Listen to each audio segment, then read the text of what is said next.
everyone, and welcome to my new station, Facts Fan. Today we're going to be starting our next unit of study, which is kitchen and food safety and sanitation. Before you start cooking, it's very important that you learn about food safety and what could happen if you are not careful while cooking. Health experts estimate that about every minute of every day, somebody is stricken with foodborne illness. What is foodborne illness, you ask? It is an illness caused by eating food that is spoiled or food containing harmful bacteria or pathogens. Bacteria are one-celled living organisms so small that they can only be seen with a microscope. It only takes one bacterium 10 to 12 hours to become millions of bacteria. The most common foodborne bacteria that you may have heard of include E. coli, Salmonella, Staphylococcus, or Staph. The good news is there are several precautions that we can take in order to prevent foodborne illness. Today I'm going to be going over those precautions, so let's get started. The most important tool that you should follow when keeping your food safe is the 4 C's of food safety. They include cook, clean, chill, and combat cross-contamination. Of the 4 C's, I would like to start with clean.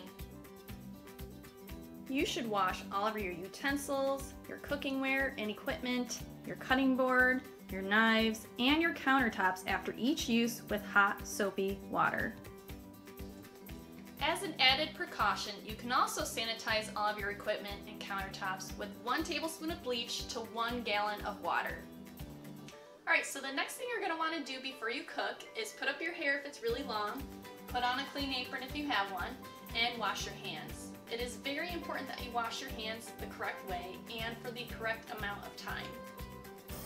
Alright, so to wash your hands correctly, obviously you're going to wet your hands. You're going to get a lot of soap. Make sure you lather up that soap really good. Get all around your hands, in between your fingers, around your thumbs, around your wrists. And don't forget to neglect your fingernails. Make sure you scrub those against the side of your hand. And you should scrub your hands for at least 20 to 30 seconds. Rinse them off really, really good. And use a clean towel or paper towels to dry your hands with. If you're going to wash your dishes the old-fashioned way, I would set one of your sinks up with hot soapy water and leave the other one open for running water to rinse it off, and then have a towel set up for putting your dishes on top of it. So usually I just scrub my dishes really good with a washcloth or a sponge. Rinse them. And like I said, set them on a clean towel. If you are going to use a sponge, you definitely want to sanitize your sponges in between each use by getting them very wet, with at least 1/4 cup of water, and then put them in the microwave for at least 1 minute or until they start steaming. When you are drying dishes that you've just washed, please make sure that you get out a clean new towel to dry your dishes with. You do not want to reuse the same towel over and over again to dry your dishes and just hang the towel up to dry in between each use. Make sure you always get a clean towel. Another thing that you're going to want to wash really, really well is the produce that you buy from local farms or from the grocery store. So definitely wash off apples, other vegetables and fruits underneath running cool water. Okay. If it's something that's hard surface like a potato, you're definitely going to want to use a veggie brush as well to get all the dirt off of them. Lettuce leaves, definitely wash those off.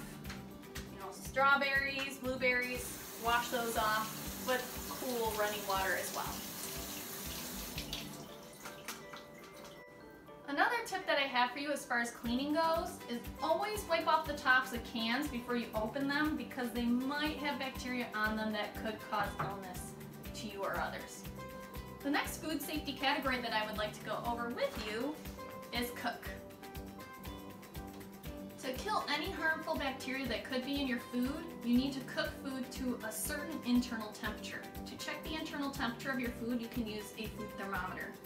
You definitely don't want to go by the look or texture of the food to see if it is done. That's not a reliable way to check your food.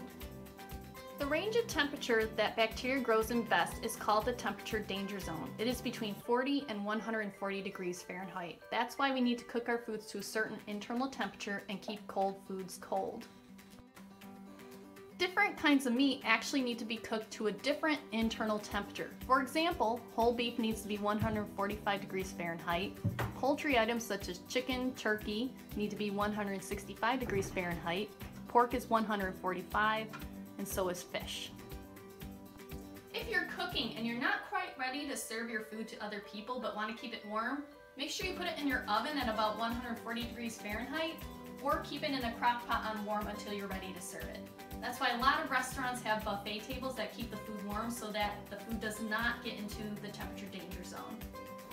If you're going to reheat leftovers, make sure you reheat leftovers to an internal temperature of 165 degrees Fahrenheit, especially if it's solid food. If it's in a container like this, make sure you open up the lid so that it is not airtight when you put it in the microwave. Otherwise it can potentially explode and ruin your microwave. If you're going to reheat leftover soups, sauces, or gravies, it's recommended that you do so on the stovetop and keep stirring them and cook them until they are boiling. That way you're going to kill any potential bacteria that could be in the food. A lot of students ask me, how long is it safe to eat leftovers? You should eat leftovers within 3 to 4 days of making the food. Next, let's talk about the category of chilling.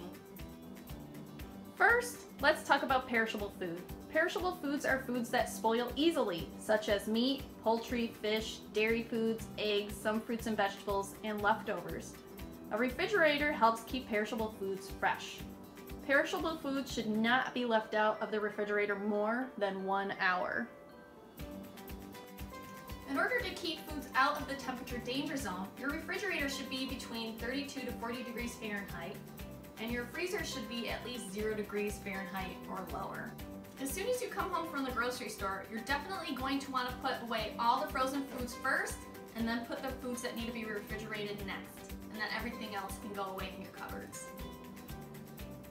If you need to thaw frozen meat, never, ever just leave it on the countertop to thaw. What happens is the outside of the chicken or the meat will thaw quicker than the inside, and bacteria will start to grow once part of the chicken reaches the food danger zone or temperature danger zone first. The best way to thaw frozen meat is to put it in the refrigerator overnight or for at least 24 hours or more. And on the bottom shelf of your refrigerator, depending on the size of the meat, it might need to be more than 24 hours.